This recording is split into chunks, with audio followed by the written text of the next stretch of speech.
So, hello and welcome again to PLG Disrupt. We are here with the amazing Idan Fargeon, the product manager lead of Alibaba. Welcome, Idan.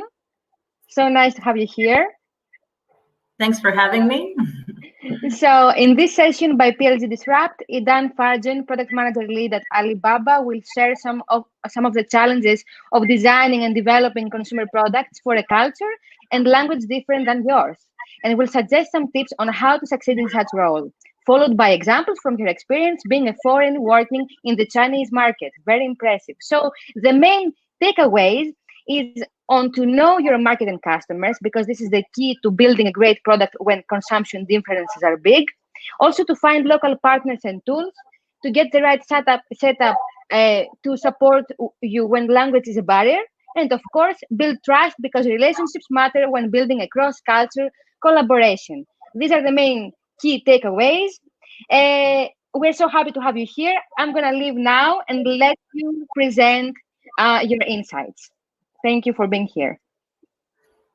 Thank you, Lilian, and thanks everyone for having me. Hi, ni hao, wo jiao Idan, hengao xingren chini. So I just said in Chinese.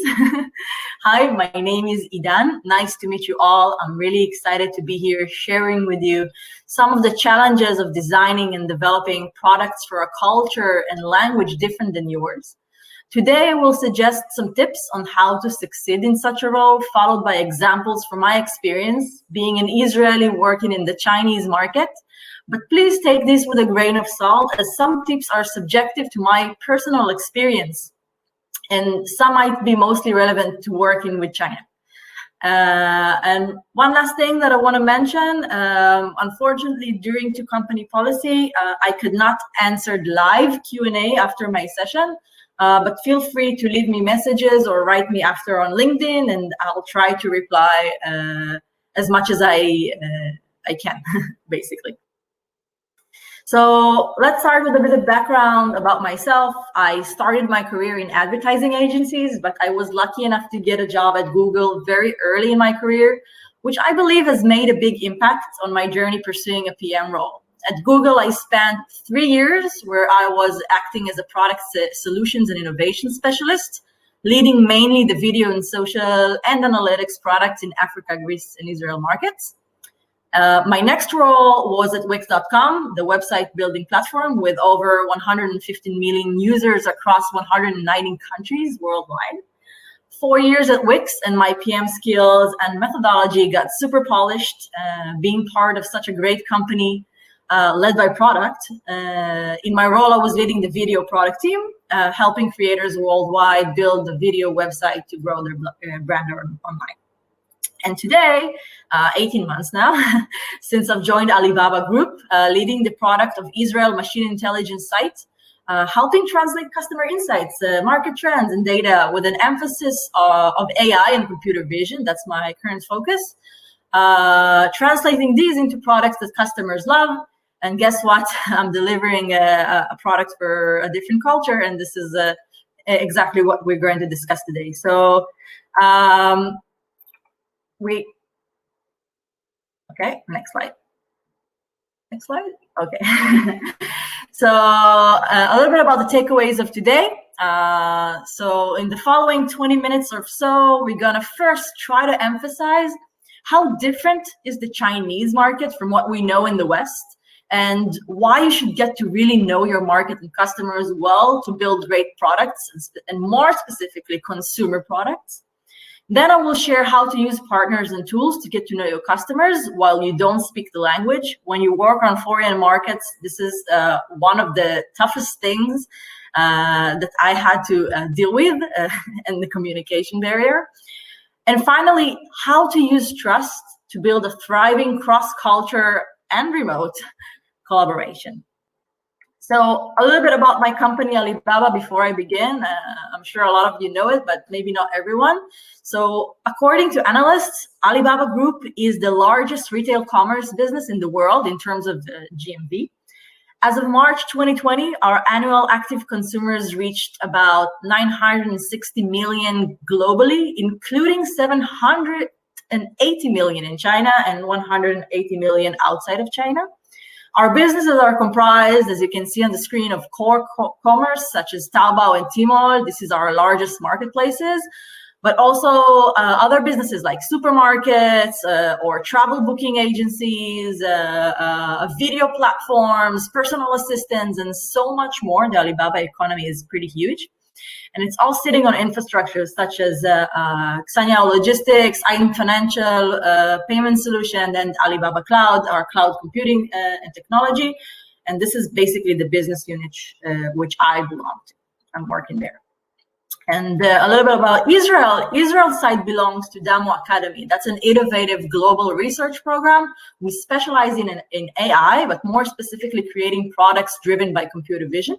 Our mission is to be an awesome product-driven R&D center that mutually empowers Alibaba economy and the Israel tech scene. All right, so here we go. I'll start with telling you a little bit about my experience in China. So the first thing you go when you start to working on a foreign market is you travel there, hopefully. Now it's more difficult in these times, but my experience in China began when I started to work in Alibaba and visited China for the first time. And the first thing I noticed was, of course, the food. Very different food from what I've used to. And other cool stuff like bubble tea. This is something that the Chinese really like. And the second thing I've noticed was the option to pretty much rent everything you want. So you can rent bicycles, you can rent umbrellas, you can rent phone chargers, etc. And the next thing I've noticed was how fun is the shopping experience. So in the mall, you have this booth where you can take like fun pictures and add cute stickers and magnets and win stuff. And actually, my whole shopping experience was completely different, like from mobile payments to technology that helps you choose the best outfit, using a virtual character. Yes, that's me. That's me wearing the clothes in the mall. And I've also encountered some very creative ways of combining experiences. So, for example, you see this is a karaoke plus massage place. And you can tell what choices I had to make as a foreigner in China, like should I squash, should I choose the ball, and other stuff like how different is the actual user experience. Look at this elevator. It took me a few good minutes to understand how those elevator button works, and the clue is it's organized bottom up. And more food. Very yummy food and robots making your food. That was pretty cool. And finally, taking so many fun pictures. The Chinese love taking pictures, and well, I love taking pictures too. So as product managers, we are expected to make the unknown known. We are expected to be experts on customer needs, on the data and the numbers, to have deep competitive knowledge and to know the business. But actually, the expert task is very challenging. You know, coming from a small country, but very growing, I was up for a very difficult task. You know, Israel population is only 9 million as opposed to 1.4 billion in China. You can actually see us as the size of Shanghai area here on the screen, on the bottom right. But we are a high-tech nation. Number one in the world, startup per capita. High-tech is about 9% of the workforce, delivering over 50% of Israel export. And starting my role in Alibaba, I basically had to forget almost every tool I knew, since they were not even available and they were even blocked in China. So there was no Google. Instead, they have Baidu. And there's no YouTube. Instead, they have Youku. And there's no Twitter. They have Sina Weibo. And there's no WhatsApp. They have WeChat. And for Slack, we have DingTalk. So basically, a lot of the tools and also the convention I used to work with and talking about conventions, I won't forget this one time. One time I highlighted in yellow a row that I wanted to emphasize in my project management sheet, you know, just to have my colleagues pay attention to this row. But instead, I got a late night call, like an urgent call, since they thought this item was at risk. So yellow meant risk for them. And that was awkward. So you have to get familiar with so many new things, and learning is great and is important. So working method is one thing, but really knowing your customers, this is a whole other ball game. And for foreign markets that are so different than yours, this is a real challenge. And I'm gonna go through first two case studies to kind of emphasize China and how different is the Chinese consumers, and this way you can learn about some of the challenges that I had facing the Chinese consumers. So the first case study I want to talk about is WeChat. Okay, WeChat is your WhatsApp, is your Facebook, it's your Uber, your Amazon, your Instagram, your Tinder. It's so much more. It's doing a lot, and let me take you through an example of what this app is doing. So assuming you want to wash your car, okay, so you open WeChat, you book a car wash service. A few hours later, a man shows up at your house. Okay, the guy cleans your car. You pay him with WeChat Pay. You take a photo of your car and you post it on WeChat Moments, and you tag car wash service. So far, you haven't left the app. Then your friend sees your post. She decides she wants her car cleaned as well. She clicks the tag on the photo you posted. She books the same service and sends you a WeChat thank you message. WeChat is also a messaging app. And then both of you did not leave the app. Next, while chatting, she invites you to lunch. She sends you the location of the restaurant on WeChat. You both look at the menu, you order the food, you decide to book a taxi through WeChat to get you there. You pay for everything, and still you haven't left the app. And last, you arrive at the restaurant, you scan a QR code that's on your table to let them know you're there. You pay through the app, and basically the food arrives at your table. You both had a nice, you can put a nice review, and of course, guess what? You haven't left the app. So the reason super apps like WeChat, Alipay, or others are so powerful, it's not because they offer such a variety. It's because they can do, and not because they can do it all. It's actually the fact that it's all in one app. Most of them even offer third parties an easy way to integrate through mini programs, so they don't have to develop everything themselves. This is how the Chinese consumers behave. And while thinking of your product strategy, one of the questions you will probably have to answer is, will you develop your own standalone app? Or will you integrate into other apps like WeChat as a mini program? So getting familiar with those type of things are super critical to the success, to your success. And for our second case study, let's talk about Taobao. Taobao, by the way, it's owned by Alibaba, one of the largest, if not the largest, e-commerce platform. Yeah, it's the leading e-commerce platform. It can accidentally be compared to Amazon, although there are so many differences. And just to throw it in, it's also a super app. But similar to Taobao, you have other successful e-commerce platform in China. There's JD, Pinduoduo, Tmall, so many more. But what I find most interesting about the success of Taobao is the rise of live streaming. So Taobao alone generates like 9 million daily live stream viewers that consumes over 150,000 hours of content. It offers more than 600,000 products daily. And in the last Singles Day is like the biggest shopping festival in China. It's called the Double 11. On the last one, Taobao recorded 20 billion RMB, which is $2.85 billion just in one day, and just from live streaming. and not including other activities that are not live streaming. This is huge.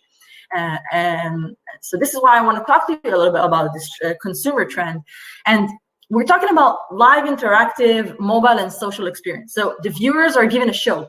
Each product is carefully selected and displayed or worn by a presenter. Users can engage with comments, likes, and participate in live limited time offers and activities. But an interesting phenomena is something they call KOLs, key opinion leaders. That's a very important term to learn in China marketing world.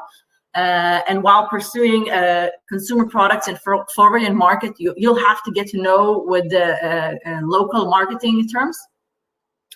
So a lot of the brands are using the KOLs to draw customers to their products. But some of them got really successful. So take Via, you see the girl on the screen right now.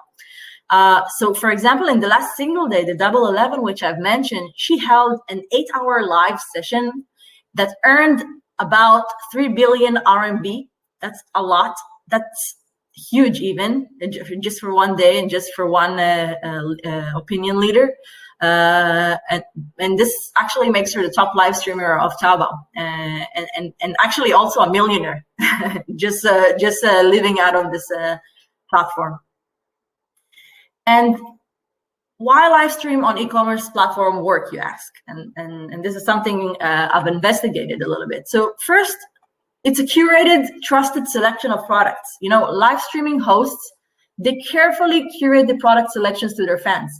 And even more than that, they gather communities around them. Their viewers trust them to advertise the best choices of products. This is very appealing to users, you know, and also leads to high conversion rate. Indeed, Taobao claimed that it had a 65% conversion rate across live streaming in 2018. The second reason why it's successful is the emphasis on the problem or need. We know that as product managers, of course, but Via, you know, the girl I mentioned earlier, she tells us that sometimes her viewers don't even know why this product is good for them. So, for example, when she was promoting a dental floss company, while the rest of China was using toothpicks, she really focused on how hazardous are toothpicks for children. She found this nice angle to sell this product. And then last, low prices, price draws, discount. Like Taobao Live Host often works with brands to give out gifts or discounts to their fans because the live stream viewers are pretty price sensitive. So, but they're also conducting really like cool things like limited time, flash sales, to create urgency to buy and stuff like that. And I give you an example. There is a very popular KOL. He's called Li Jiaqi. I hope I'm saying it correctly, but it translates to the lipstick king. He usually starts his live streaming sessions by launching competitions with so high value products. So he gives out like Dyson hair dryers, iPhone 11s, Xiaomi televisions, really huge stuff. So just to let you know how big is this trend. So taking it into your own world. So assuming you're localizing your e-commerce product to China or working on an advertising tactic together with your marketing team, think how those consumption differences, it may change your whole strategy completely. So these were great examples why I emphasize that knowing your market and customers is key to your success in a foreign market. I think those two examples, the case studies that I reviewed in China, they represent a lot of the customer behavior and how different it is from the West. So if you're working on an Asian market, for example, there's a great challenge, but it's also a lot of fun and it's super interesting. And here comes our first takeaway. So first, get to know your new playground. So China, for example, has created a lot, one-of-a-kind digital ecosystem. It has its own local apps, digital platforms, and tools that are breaking almost every convention we know. So getting to know your new playground in the market that you're working on is super critical. Then don't forget the most important principle of building a great product. Focus on the user need. Okay, so listen to your local market needs. What you think is not necessarily the right way. Sometimes we act a lot with intuition, and having intuition while working on a foreign market is even more challenging. So you should adapt to the local way, not necessarily your way. And note that your product name, your marketing, your branding strategy may change, and it's okay.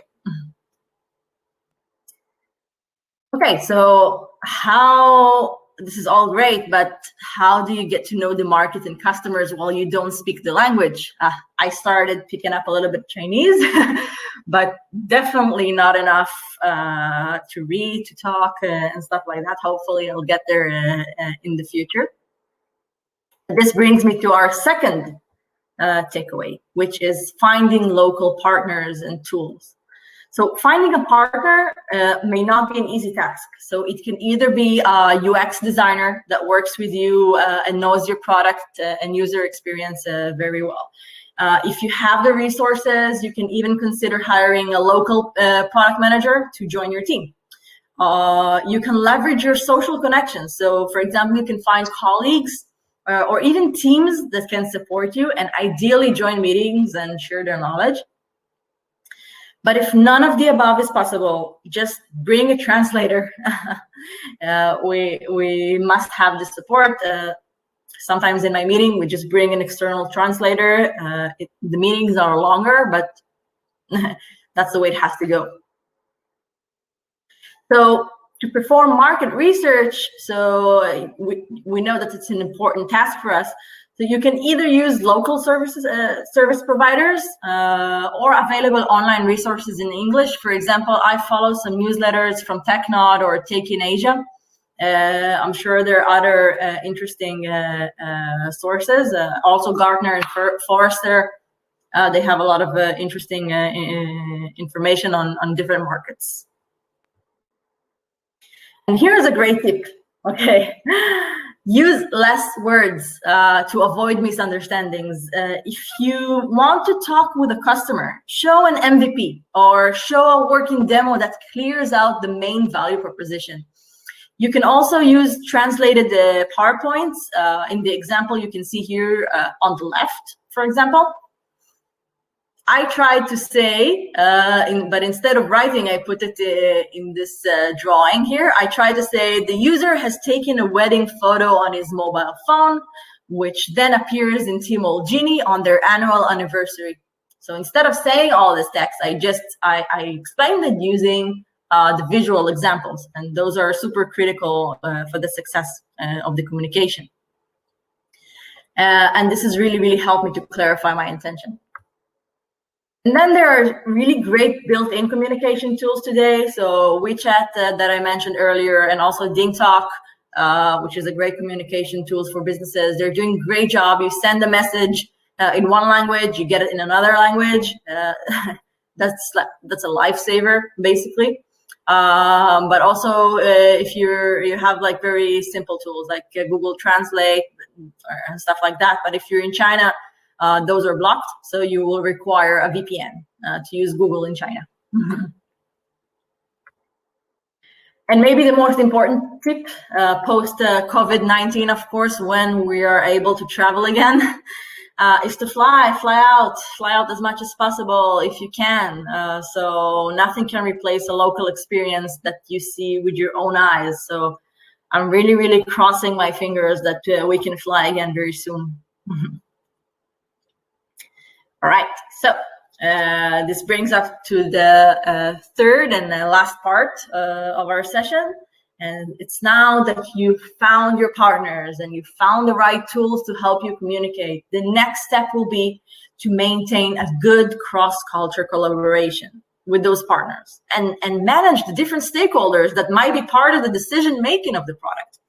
But the question is, how will you do that while being so far away and having this deep cultural difference? So here's the secret. The secret is build trust. The next set of tips relate to working and managing remote teams. And this is especially important in times like these during the whole COVID-19 situation.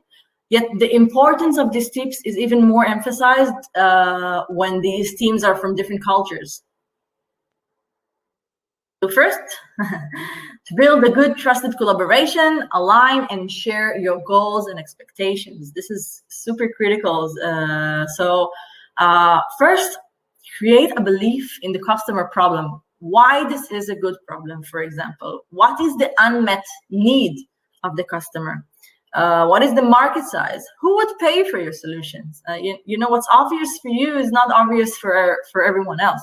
You should be convincing in the opportunity, okay? And how will you succeed together? So the conclusions you made, you learned a lot of things yourself, but it's really not obvious to everyone else. Third is to set expectations, how you want to work together. Define your working method. Different cultures has completely different working methods. You have to align before you start working. And there could be so many meetings just on that, just on defining how you work together. And those are super critical to your success, believe me. So create weekly, bi-weekly syncs, be clear on your status, on the expected timeline, when you want to meet, how you want the stuff to be documented. And last, define KPIs together. So understand how they measure their success so you can speak their language, and set a KPI together that will contribute to both of your success. You know, a shared goal, shared success. That's always the best approach, right? And the second thing I'd like to talk about is communication. So this is critical when you don't speak the language, when you don't speak the same language and have different understanding. You may think that English is an international language, but not everyone speaks it. So we should be sensitive to that and still find a way to communicate when people don't speak English, even in huge corporates. So first, ask clear guided questions. For example, for me, open-ended questions with no example never works. There's too much communication barriers. This leads to too much vagueness. Second, listen, okay? We Israelis, we love to talk, but we should allow the other sides to ask questions and learn what they understand also. Third is don't make assumptions. So different cultures have different ways of thinking, and what they say might just mean something else. For example, okay, sometimes when I was told, let's revisit this another day, it meant it won't happen. So always make sure of the reasoning and ask why. Just ask why. Yeah, if you're not sure, just ask. And last, always double check the requirements were clear and make sure they are documented. You know, if they're documented, they can use also translate tools and follow up on stuff that they didn't understand in the meeting, for example. Preferably using charts, visuals, or stuff that can make it more understandable, like the example I've shown earlier. And in China, it's custom to first be their friend, build trust, and only then do business. And from my experience, I believe that to be true. So first, don't be afraid to ask personal questions. Learn about them, ask about their culture, share your knowledge and your personal network with them. If you do fly out, if you're lucky to fly out, go for dinner. That's me with my colleagues at dinner.